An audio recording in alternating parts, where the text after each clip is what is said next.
Hi, this video is a little bit later than I was hoping, but I've been busy this morning. The Yoto Carnegie long list has been announced today. 19 books, and the shortlist is announced on the 11th of March. So I've got no chance of reading 19 books, have I? So what I'm going to do is I'm going to sort of cherry pick.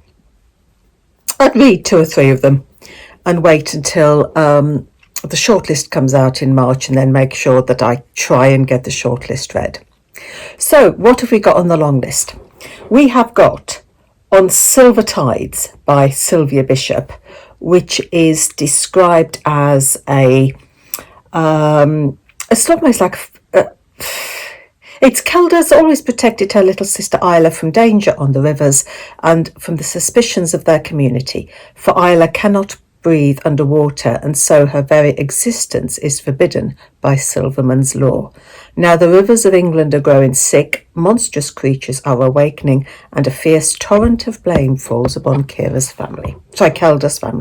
So the sisters escape, and they join forces to try and discover the dark depths of their history and save both sister and the life of the waterways. So that's sort of that one.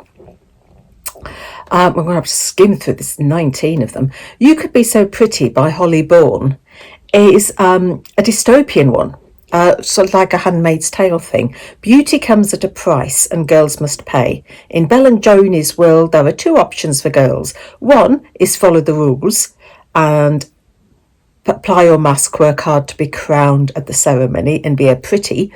And the other is to fight the rules and leave your face bare and being objectionable. But there is a third option: change the rules and reclaim your power. That one sounds good. I Am Wolf, I've just downloaded that one onto Audible to listen to, and this is science fiction for 9+. It's Cole belongs to Wolf. He lives with his crew on a construct, a huge technological creature driven by the crew's combined willpower. And together they roam their world fighting other constructs. And then Cole's thrown clear when another construct attacks them, and he's left behind, and now he must survive. Then we've got Treacletown by Brian Conahan. And this covers social issues, and it's for 14+. Set in Ireland, Conor Neal is stuck in a world of brutal gang violence, sectarian vendettas, and personal tragedy. The lack of opportunities for him and his gang are all too apparent. No money, no prospects. He's desperate to get away and to find another life. Sisters of the Moon by Marie-Louise Fitzpatrick. This is for 11+. I've read this one.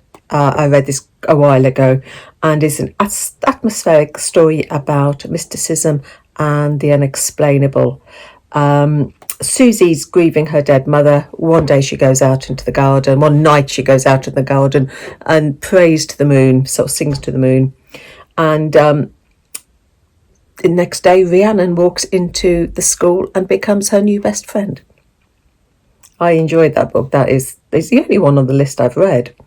The next is The Things We Leave Behind by Claire Furness, another dystopian one for 14+. And it's about civil unrest in London. It's an all-time high after a growing authoritarian regime. It's no longer safe for Clem and her half-sisters Billy in the city. Clem tells of their treacherous journey to Scotland by road and sea, fleeing with nothing but a notebook filled with stories. But is there something she's not saying? And how will this journey and the sister story end? Then we've got The Final Year by Matt Goodfellow. This is poetry, and it's for 9+. And life can be tough in the last year of primary school. Tests to take, preparing for change to high school. Nate's ready for it all, knowing his best friend PS is at his side. And then they're putting different classes. PS finds a new best friend in the school bully. and Nate's world turns upside down as he struggles to make sense of this. He's dealt another blow when his brother is rushed to hospital. His teacher sees a spark inside Nate that's lit by a love of reading and writing, and shows him how to use this to process what is going on. Island of Whispers. I'm listening to this one at the moment on Audible. It's by Frances Hardinger. It's a fantasy book for 11 plus, a gothic fairy tale, and it's on the island of Malank. The dead must not be allowed to linger. The very sights of their ghosts can kill you.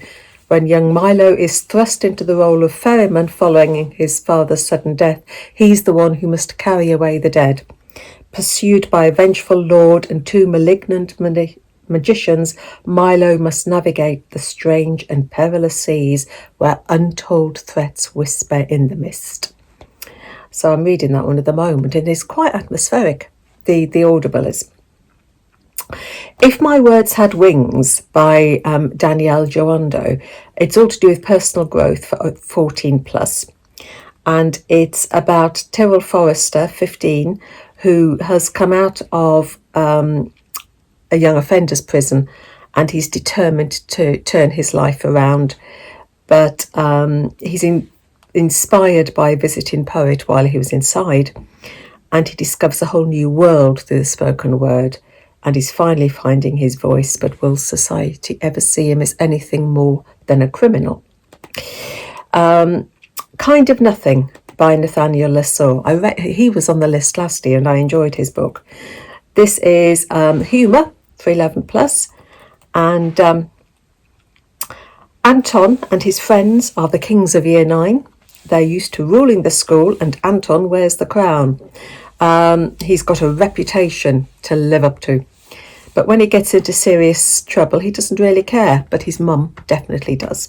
She decides it's time for Anton to make new friends and join the Happy Campers, a local activity club. And Anton would rather do anything else, especially when he finds Matthew, the biggest loser in school, is also a member. So it's a humorous one, that one.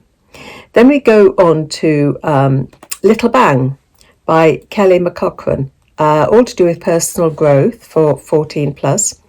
It's a Northern Irish romance that takes a new look at teen pregnancy, the magic and mess of first relationships, and a young woman's right to choose her own future. Beneath the New Year fireworks, Mel and Sid get pregnant on their first date. Any 16-year-olds would expect trouble, but this is Northern Ireland 2018, where abortion is still illegal.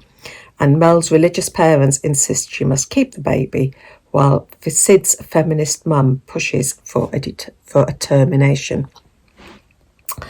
Then we've got Glasgow Boys by Margaret MacDonald, all to do with social issues for 14 plus.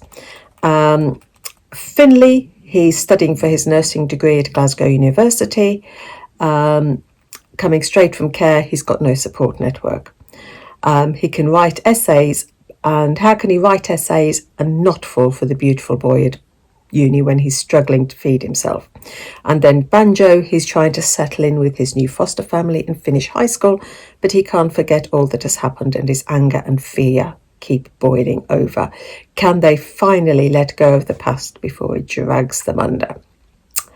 Then we've got Trigger by G.C. Moore, mental health and well-being. 16 plus this one is. This one looks really hard-hitting. 17-year-old Jay wakes up in a park, battered, confused, unable to remember what happened the night before.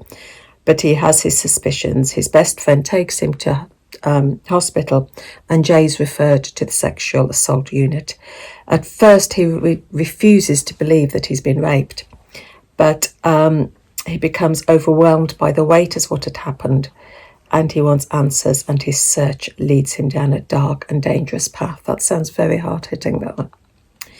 All That It Ever Meant by Blessing Misari, all to do with family and home for 14 plus. And this one is a novel of family love, loss and life between two cultures. Baba always says, I love a good story, but I don't have time for long ones, so make it short. When Matty and her two siblings travel to London, from London to Zimbabwe with their father, they're forced to confront the knotty family dynamics caused by the loss of their mother. Along for the trip is Metikai, a fabulously attired, gender-neutral spirit, or ghost, or imaginary friend, who only Matty can see and talk to. And it's all to do with Matty coming to terms with her grief. Then we've got Play by Luke Palmer, all to do with personal growth for 14 plus. 4 boys grow up together at school, itching to get out of their small town. They play games, scoring points from each other, anything to pass the time. Matthew slips into his imagination. Luke pushes his body to the limit. And Johnny, well, who knows what Johnny's up to. But when Mark starts running errands for his older brother's mysterious associate, he thinks he's found the best game of all. Then we've got Fallout by Leslie Parr, historical fiction for 9 plus. And this one is Marcus has one brother in a young offender centre and another working for their dad on plans for their next theft. Everyone assumes Marcus will follow in their footsteps, but he's got different hopes. When a mysterious accident lands a man in hospital, it confirms what everybody in the community expects. Marcus gets the blame. He feels trapped, and only Emma, with her peace protest banners and political badges, questions the story. Can they work together to clear his name? There's 19. It's a long list. The Wrong Shoes by Tom Percival. 11 plus, representation and inclusion, and it's an experience of child poverty. There's a bunch of kids, and suddenly they were looking at me like someone who can actually do something, not just some weirdo with wrong shoes and a rubbish coat. Will's got the wrong shoes. He's always known it, but doesn't know how to change it. And it's navigating the difficulties of home and school when you feel you stick out, and finding the confidence with the help and empathy of friends. Louder Than Hunger by John Shue. Mental health and well-being, age 14 plus. Jake feels alone at school and alone at home. Some days it feels like the only people who understand him, the poet Emily Dickinson, his beloved grandma, and the voice inside him. Louder than any other, who professes to know him best of all, the one that says, you have me. The voice is loud enough to drown out everything else, even the hunger Jake feels, until his mum intervenes and sends him to Whispering Pines. This is a novel told in verse, apparently. And then the final one, I've just lost it. I just clicked off the wrong one. Us in the Before and After by Jenny Valentine, all to do with bereavement for age 14 plus. There's one side of that moment and the other, before, after. I dreamed about it ever since. Long hot summer, friends Elk and Mab face the fallout of a sudden death and the lifelong consequences of a single tragic act. An emotional story that raises questions about love, ghosts, and the bonds of friendship. So 19 very interesting books to read. There are some that I've sort of thinking, I'm going to read that one, because I'm not going to get them all read before the shortlist. As I said, I've started listening to Island of Whispers, and I've downloaded I Am Wolf for Audible. So I'll get those two read anyway, or listen to, and then I'll see what else I can get before the shortlist comes out. Looking at those, I've got no idea what the shortlist is going to be, out of those 19. Anyway, I will leave you now. So happy reading. Take care.